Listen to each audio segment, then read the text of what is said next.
Bismillahir Rahmanir Rahim. Assalamu alaikum wa rahmatullahi wa barakatuh. My dear brothers and sisters, today I want to take you on a journey. Not just any journey, but the journey of a lifetime. A journey that begins from your doorstep and takes you to the most sacred place on earth. A journey that millions of Muslims dream about every single day. I want to walk you through the complete Hajj journey, from the moment you leave your home until the moment you return. Every step, every stage, every experience. Whether you're planning to go for Hajj soon, or you simply want to understand what this sacred journey entails, this guide will give you a clear picture of what to expect. You see, many people have a vague idea of what Hajj is. They know you go to Mecca, you circle the Kaaba, you go to some places and then you come back. But the reality is much more detailed, much more beautiful, and much more transformative than most people realize. So let me take you through this journey step by step, as if you and I are traveling together to the house of Allah. Your journey actually begins long before you board the plane. It begins in your heart when you make the intention to perform Hajj. It begins when you start saving money for this purpose. It begins when you apply for your visa and book your package. All of this is part of your journey because every action done with the intention of Hajj is rewarded. The night before your departure, you can barely sleep. Your bags are packed. Your family is gathered around you. Your parents, if they're alive, give you their blessings and their du'as. This is an emotional moment. You're leaving not knowing if you'll return. You're going to meet your Lord at His house. You pray tahajjud that night. You ask Allah to accept this journey. You ask for safety, for guidance, for an accepted Hajj. You ask Him to bring you back home safely as a new person, purified from all sins. The morning comes, you say goodbye to your home, to your family, to your familiar surroundings. As you leave your house, you recite the dua of travel. Subhanalladhi sakhara lana hadha, wa ma kunna lahu mukrinin, wa inna ila rabbina lamunqalibun. Glory be to Him who has brought this under our control, and we could not have done it by ourselves, and indeed to our Lord we will return. You arrive at the airport. The excitement is building. You see other pilgrims recognizable by their simple clothes, their humble demeanor, the light in their eyes. You exchange smiles. You exchange greetings. You're all going to the same place, seeking the same thing, Allah's mercy and forgiveness. As you wait to board your flight, you reflect on the enormity of what you're about to do. You're following in the footsteps of millions of Muslims who have made this journey before you, going back to the time of Prophet Ibrahim alayhi salam, more than 4,000 years ago. The plane takes off. You're on your way. During the flight, which might be 10 hours, 12 hours, 15 hours, depending on where you're coming from, you recite Quran, you make dhikr, you prepare yourself mentally and spiritually for what's ahead. Before the plane crosses the miqat boundary, the designated point from which you must enter into ihram, an announcement is made. If you haven't already put on your ihram at the airport, this is your last chance. Most pilgrims change into ihram before boarding to avoid the rush in the airplane bathrooms. For men, the ihram consists of two simple white unsewn cloths, one wrapped around your waist, one draped over your shoulder. For women, ihram is just modest, loose-fitting clothing with hijab. There's no special garment required. You perform ghusl if possible, or at least wudu. You apply perfume to your body, not to your ihram. Then you wear your ihram and make the intention for Hajj or Umrah, depending on what type you're performing. You begin reciting the talbiyah, labbaik Allahumma labbaik, labbaik la sharika laka labbaik. Here I am, O Allah. Here I am. You have no partner. Here I am. These words send shivers down your spine. You're answering Allah's call. He invited you and you have responded. From this moment until you complete your Hajj, you're in a sacred state. Certain things are prohibited. No cutting hair or nails, no perfume, no intimate relations, no hunting, no arguing or fighting. The plane lands in Jeddah or Medina.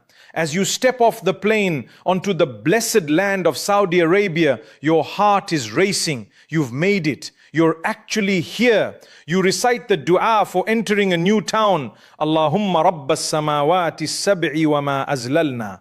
Wa rabbal aradina sab'i wa ma aqlalna. Wa rabbal shayatini wa ma adlalna. Wa rabbal riyahi wa ma dharayna. نسألك خير هذه القريات وخير أهلها ونعوذ بك من شرها وشر أهلها وشر ما فيها. O Allah, Lord of the seven heavens and all they overshadow, Lord of the seven earths and all they carry, Lord of the devils and all they lead astray, Lord of the winds and all they scatter, we ask you for the goodness of this town and the goodness of its people, and we seek refuge in you from its evil, the evil of its people and the evil within it. You go through immigration, collect your luggage and meet your tour guide or transportation. If you landed in Jeddah, you'll be traveling by bus to Mecca, which is about an hour away. If you landed in Medina, you'll stay in Medina first for a few days before going to Mecca. Many packages include time in Medina, either before or after Hajj. Let me talk about the Medina portion of your journey first, because this is an incredibly blessed experience. When you arrive in Medina, you check into your hotel. After freshening up and praying, you make your way to Masjid al-Nabawi, the Prophet's mosque. This is where the Prophet Muhammad sallallahu alaihi wasallam is buried, along with Abu Bakr and Umar, may Allah be pleased with them. As you approach the mosque and see its beautiful green dome in the distance, emotions overwhelm you. This is where the Prophet walked. This is where he prayed. This is where he taught his companions. This is where his blessed body rests. You enter the mosque and pray 2 rak'ahs of Tahiyyatul Masjid, greeting the mosque. Then you approach the blessed chamber where the Prophet is buried. There's a particular etiquette for this. You stand facing the chamber. You send salutations upon the Prophet. Assalamu alayka ya Rasulallah. Assalamu alayka ya Nabi Allah. Assalamu alayka ya khayarat Allahi min khalqi. Peace be upon you, O Messenger of Allah. Peace be upon you, O Prophet of Allah. Peace be upon you, O chosen one of Allah from His creation. You're standing in front of the person who Allah sent as a mercy to all of mankind. The man who suffered for your sake, who stayed up at night crying for his ummah, who delivered to you this beautiful religion. Tears flow down your face. You can't help it. You take a step to your right and send greetings to Abu Bakr, the best friend of the Prophet, the first adult male to accept Islam, the first Khalifa. You take another step and send greetings to Umar, the strong warrior who strengthened Islam, the just Khalifa who feared Allah in every decision. Then you step back and make dua for yourself, your family, and all the people who asked you to make dua for them at this blessed place. During your days in Medina, you pray as many prayers as possible in Masjid al-Nabawi. The Prophet said, one prayer in this mosque of mine is better than 1,000 prayers in any other mosque except Masjidul Haram.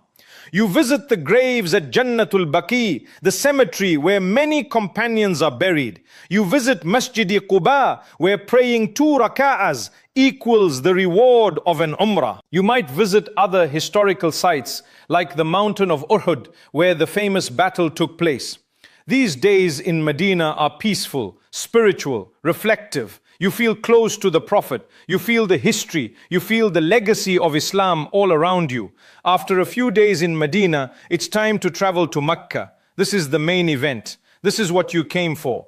The bus journey from Medina to Mecca is about 5 hours. Throughout the journey, you're reciting talbiyah, making dhikr, preparing your heart. As the bus gets closer to Mecca, the excitement is indescribable. You're about to enter the city where the Kaaba is, where Allah's house stands. Your heart is pounding. Some people on the bus are crying. Everyone is in a state of awe. You arrive in Mecca and check into your hotel. Most hotels are within walking distance of the Haram, the Grand Mosque. You quickly put your bags down, freshen up, make wudu, and head straight to the mosque. You can't wait any longer. You need to see the Kaaba.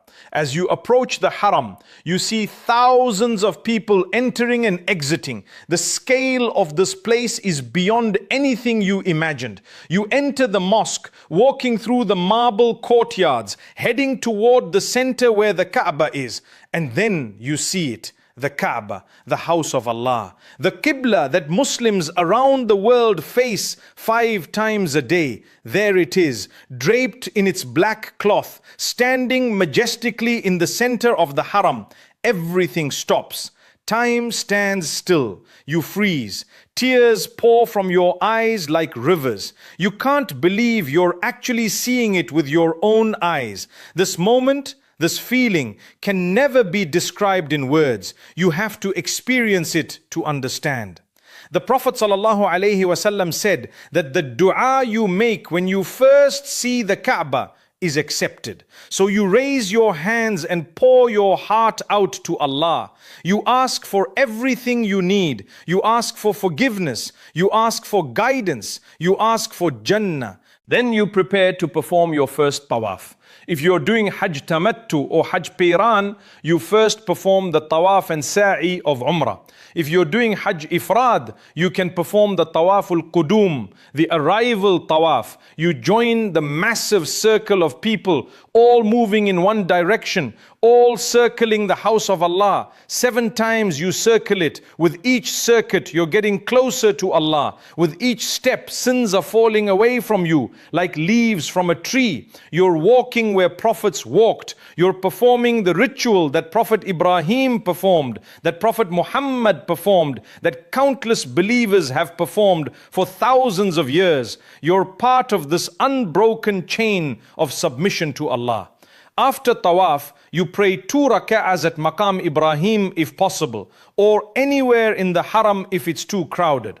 Then you perform sa'i, walking between Safa and Marwa 7 times, commemorating Hajar alayha salam's search for water for her son Ismail. If you were performing Umrah, you would now shave or trim your hair and you'd be released from Ihram until the day of Hajj. If you're doing Ifrad, you remain in Ihram throughout.